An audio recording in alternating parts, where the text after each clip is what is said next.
Madame, monsieur, bonsoir. Très heureux de vous retrouver. Voici les titres de l'actualité de ce mardi 26 juillet. L'opérateur mobile SFR limite ses textos. Une mauvaise nouvelle pour beaucoup d'abonnés qui l'ont appris à leurs dépens. Un dépassement de SMS sanctionné par la société. Comment et pourquoi on en parle dans ce journal. Nous serons à Longoni, sur le site de l'usine sucrière. Des travaux archéologiques viennent d'être menés sur place par une équipe de l'Institut national de recherche archéologique préventive. Nous y avons assisté. Et puis dans le domaine des transports maritimes, nous reviendrons sur ce refus de la société CMA-CGM de transporter des véhicules électriques, une décision prise pour éviter des risques en mer. Qu'en est-il exactement? Reportage à suivre. L'archéologie pour commencer, avec la venue à Mayotte d'une équipe de l'Institut national de recherche archéologique préventive dépêchée dans l'île sur le site de l'usine sucrière de Longoni. Ce site va abriter prochainement le nouveau lycée des métiers du bâtiment. Une étude donc à réaliser sur l'ensemble du site avant sa destruction pour ensuite une restitution sous forme de rapport pour un suivi scientifique et historique. Plus de détails sur ce travail des archéologues avec nos hommes de terrain Darosh Daou et Youssouf Ahmed Matouar. Les gestes reposent sur un travail de fourmi. Les heures ne se comptent pas pour ces 4 archéologues de l'Institut national de recherche archéologique préventive. Sur ce site d'un peu plus d'1 hectare, il répertorie ainsi l'ancienne usine sucrière de Longoni, l'une des plus grandes implantées dans l'île à partir du 19e siècle. De la salle de stockage jusqu'à la transformation de la canne, les recherches dévoilent un sacré trésor ayant amorcé l'économie mahoraise à partir de 1860, à commencer par le système des chaudières au bois. C'est un petit espace rectangulaire sur lequel on a trouvé beaucoup de résidus de charbon de bois. Du coup, on imagine qu'il y a eu de la combustion. Il y a toute une partie qui est voûtée et dont les morceaux et les différents éléments ont été retrouvés sur des sols de démolition et après d'occupation. Non loin de là, d'autres vestiges sont dévoilés, démontrant les capacités indéfectibles du savoir-faire humain. Ici, on est dans l'usine, donc on a toute une série d'aménagements avec un grand mur qui est là et qui a été recassé donc, par une fosse. Et on essaye en fait de dégager donc, les différentes parties pour pouvoir comprendre comment s'agencent les différentes structures entre elles. Cette maison, celle du maître comme on dit dans le jargon, avec près de 300 mètres carrés au sol, a été entièrement construite en matériaux durs, une structure pourtant très rare à l'époque à Mayotte, notamment en orgue de basalte. Mais scientifiquement, nos archéologues ne manquent pas d'ingéniosité pour évaluer la période de vie de l'habitation, mais également de l'usine. Là, on est dans la deuxième moitié du 19e siècle, sachant que la concession de Longoni, on en a les premières traces en 1859. Donc la maison, on pourra en dire plus quand on aura terminé l'étude, justement. On va pouvoir voir à quelle époque elle est construite à peu près et jusqu'à quelle époque elle est abandonnée. Donc ça a fonctionné, oui, grosso modo, dans la seconde partie du 19e, de 1859 jusqu'à 1901, à cette époque-là où l'usine est vendue et est abandonnée.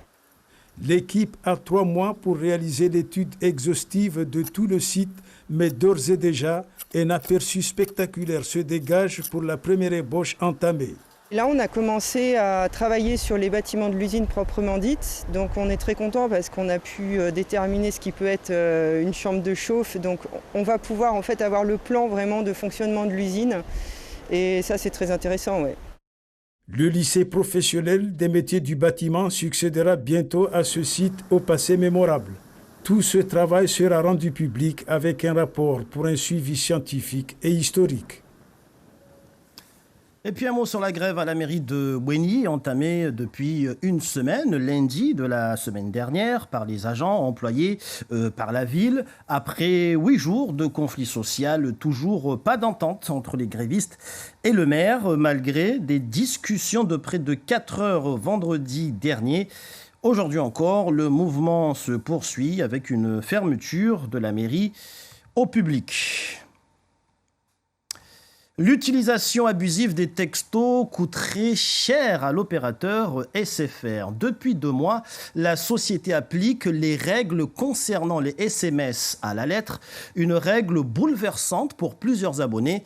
À l'instar de professionnels et personnalités publiques, ils ont vu leur forfait bloqué parce qu'ils ont dépassé un nombre limité de textos. Précision, Saïd Hachim et Youssouf Ahmed Matouar. Rebecca Poris, professionnelle de santé à Kaweni, n'a pas de secrétaire. Elle utilise beaucoup son téléphone et les SMS. Un outil de travail qui lui facilite les tâches quotidiennes de son cabinet. Je trouve ça bien aussi, même après un appel, d'avoir un écrit qui reste sur le téléphone pour ne pas oublier la date et l'heure. Donc j'envoie toujours un SMS de confirmation avec aussi les petites consignes pour venir, parce que par exemple avec le Covid, les choses qui ont été mises en place, donc les consignes et la date, l'heure et le SMS de rappel la veille du rendez-vous pour éviter les oublis. Tout fonctionne bien jusqu'au jour où elle reçoit une alerte de son opérateur téléphonique. J'ai reçu un SMS de SFR qui me disait attention, vous envoyez trop de SMS, si vous continuez, on va bloquer votre forfait. Donc je me suis dit c'est quoi ? Ça fait 2 ans que j'ai ce forfait, j'ai jamais eu ça. Je dis, bon, ça doit être une erreur. Donc j'ai laissé de côté et puis une semaine après, j'ai été bloquée. La sage-femme est sans téléphone, coupée de ses patientes durant 1 semaine. Elle aurait envoyé plus de 5000 SMS. J'appelle le service client, je dis oui, mais comment je fais ? Parce que j'ai besoin d'envoyer ces SMS. C'est pas quitte à les payer, mais bon, j'ai quand même signé pour de l'illimité. Oui, mais c'est 5000. Je dis oui, mais du coup, je fais comment ? Ah pas de solution à me proposer. La dame était prête au téléphone à résilier mon abonnement sur place. Contacter l'opérateur nous indique que les règles ont changé suite à une utilisation frauduleuse des messages. Tous les opérateurs sont soumis à un nouveau problème, c'est que des applications sont lancées sur téléphone qui permettent à des gens, à n'importe qui, vous, moi, du moment qu'on a une ligne de téléphone avec un smartphone, de télécharger une application qui permet de revendre ces SMS. C'est-à-dire que une application va me payer pour pouvoir utiliser mon forfait SMS. Une indélicatesse qui pousse l'opérateur à appliquer à la lettre les conditions générales de vente. C'est 5000 textos par mois et 150 utilisateurs distincts. Voilà les 2 règles. C'est-à-dire que si l'un des 2 est dépassé, si à un moment si j'ai besoin d'envoyer à 151 utilisateurs différents, à ce moment-là, je suis concerné par la règle. Si j'ai besoin d'envoyer 5001 textos, à ce moment-là, c'est un ou. D'accord, je suis concerné par la règle. L'opérateur préconise aux abonnés lésés d'utiliser d'autres moyens de communication. Aujourd'hui, il y a quand même des moyens autres de travailler que du texto. Alors, il y a soit des applications, il y en a plein, vous les connaissez aussi bien que moi, comme WhatsApp, oui, comme Messenger, toutes ces applications-là. Et il y a également, si on veut absolument travailler en texto, il y a des sites internet sur lesquels on peut acheter son texto en fait et avoir des interfaces web sur lesquelles on met tous les clients, on dit à quelle heure le message est envoyé, qui permettent de travailler de manière professionnelle et très propre. Au-delà de ces recommandations, SFR envisage d'arrêter les blocages et d'épauler les 200 abonnés touchés, dont une trentaine de personnes à Mayotte. Et puis en bref, un petit mot sur notre volcan sous-marin. Après plusieurs appels ou même études pour le baptiser, on apprend que le volcan sous-marin de Mayotte, qui s'est révélé en 2018, portera finalement le nom de Fani Maoré. Fani, qui selon les historiens locaux, correspond au titre des anciens chefs de Mayotte entre les 8e et 15e siècles.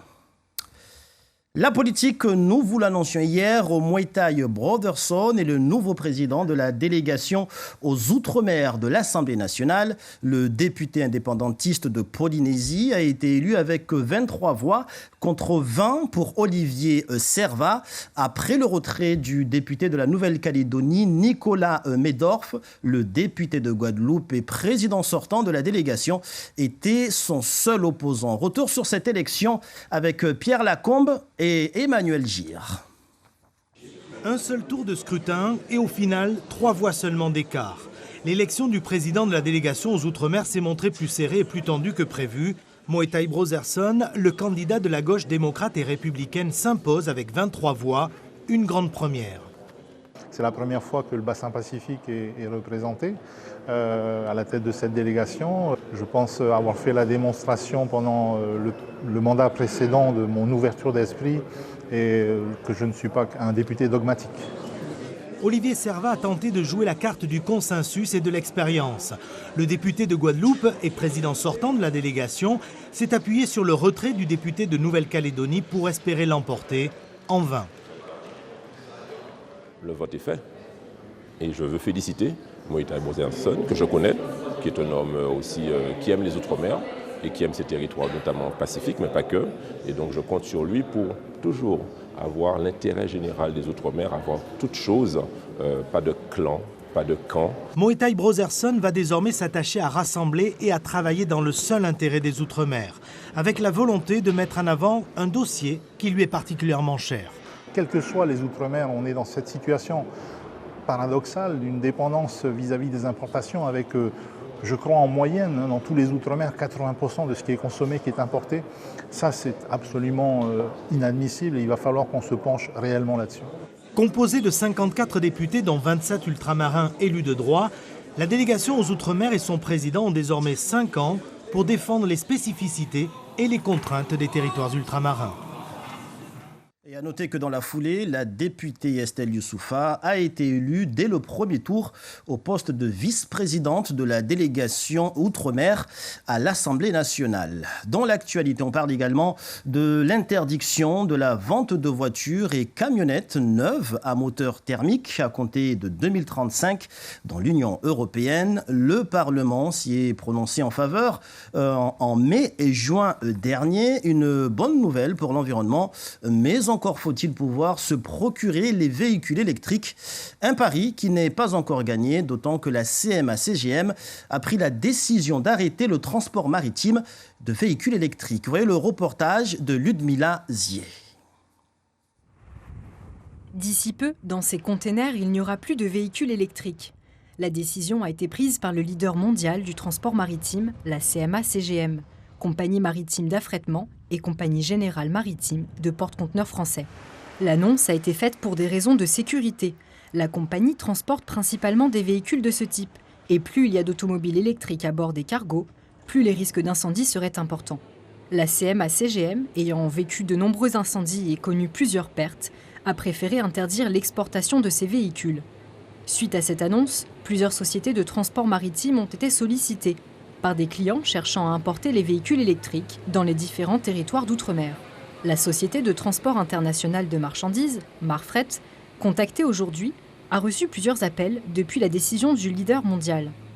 Pour le moment, Marfret ne transporte pas ce genre de véhicules, mais la demande accrue des clients les encourage à étudier les possibilités de commencer cette nouvelle activité en respectant les consignes de sécurité.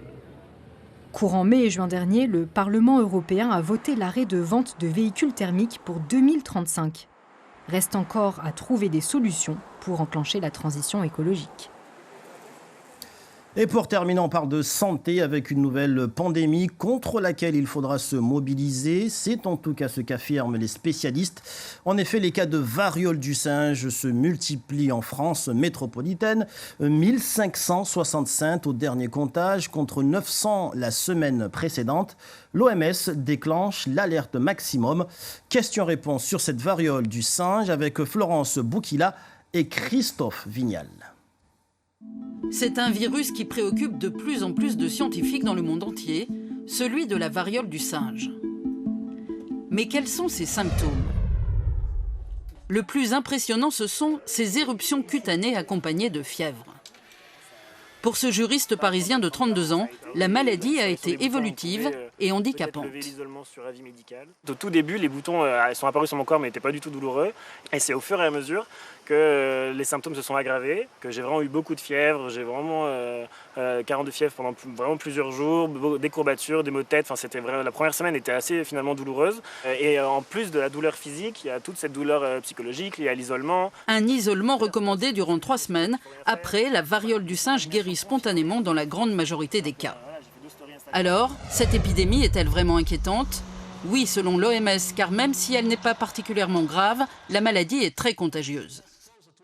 Nous sommes en présence d'une épidémie qui s'est propagée rapidement dans le monde entier par de nouveaux modes de transmission dont nous ne savons pas grand-chose. Pour toutes ces raisons, j'ai décidé que l'épidémie mondiale de variole du singe représente une urgence de santé publique de portée internationale.